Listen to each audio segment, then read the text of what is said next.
ओम नमश्चंडिकाय। 7वां अध्याय चंड और मुंड का वध। ध्यान। मैं मातंगी देवी का ध्यान करता हूँ। वे रत्नमय सिंहासन पर बैठकर पढ़ते हुए तोते का मधुर शब्द सुन रही हैं। उनके शरीर का वर्ण श्याम है।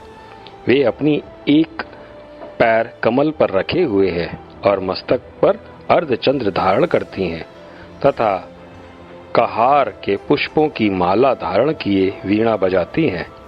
उनके अंग में कसी हुई चोली शोभा पा रही है। वे लाल रंग की साड़ी पहने हाथ में शंखमय पात्र लिए हुए हैं। उनके वदन पर मधु का हल्का हल्का प्रभाव जान पड़ता है और ललाट में बेंदी शोभा दे रही है।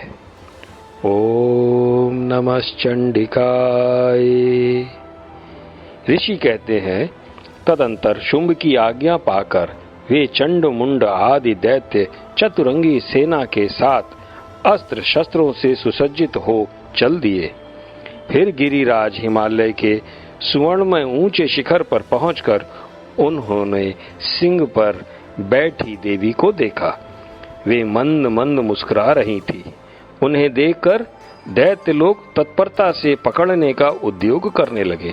किसी ने धनुष तान लिया, किसी ने तलवार संभाली और कुछ लोग देवी के पास आकर खड़े हो गए। तब अंबिका ने उन शत्रुओं के प्रति बड़ा क्रोध किया। उस समय क्रोध के कारण उनका मुख काला पड़ गया, ललाट में भौएं टेढ़ी हो गई और वहां से तुरंत विकराल मुखी काली प्रकट हुई, जो तलवार और पाश लिए हुए थी। वे विचित्र खड़वांग धारण किए और चीते के चर्म की साड़ी पहने नर मुंडों की माला से विभूषित थी। उनके शरीर का मांस सूख गया था, केवल हड्डियों का ढांचा था, जिससे वे अत्यंत भयंकर जान पड़ती थी। उनके मुख बहुत विशाल था। जीभ लपलपाने के कारण वे और भी डरावनी प्रतीत होती थी। उनकी आंखें भीतर को धसी हुई और कुछ लाल थी। वे अपनी भयंकर गर्जना से संपूर्ण दिशाओं को गुंजा रही थी। बड़े बड़े दैत्यों का वध करती हुई वे कालिका देवी बड़े वेग से दैत्यों की उस सेना पर टूट पड़ी और उनको सबको भक्षण करने लगी।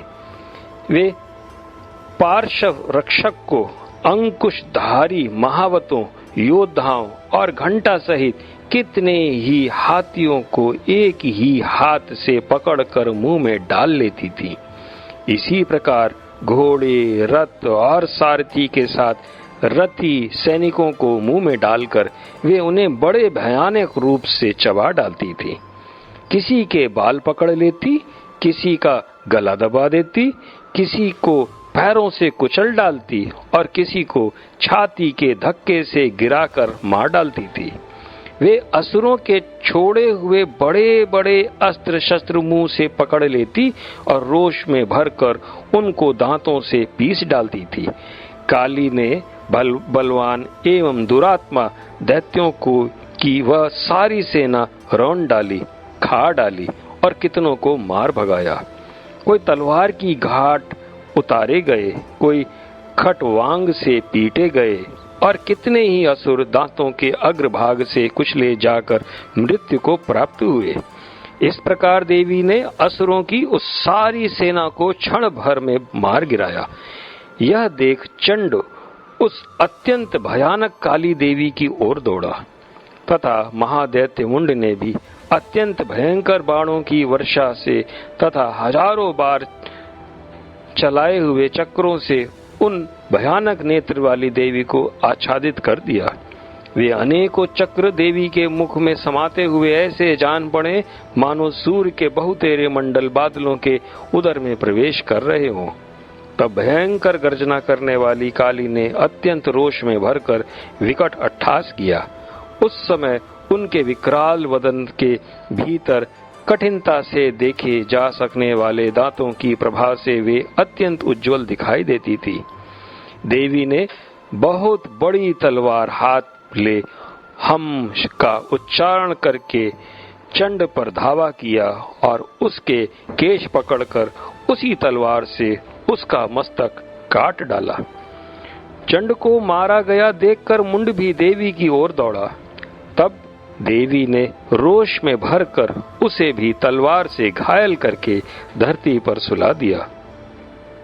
महापराक्रमी चंड और मुंड को मारा गया देख मरने से बची हुई बाकी सेना भय से व्याकुल हो चारों ओर भाग गई। तदंतर काली ने चंड और मुंड का मस्तक हाथ में ले चंडिका के पास जाकर प्रचंड अट्टहास करते हुए कहा, देवी, मैंने चंड और मुंड नामक इन 2 महापशुओं को तुम्हें भेंट किया है। अब युद्ध यज्ञ में तुम शंभु और निशुंभ का स्वयं ही वध करना। ओम नमः चंडिकाय।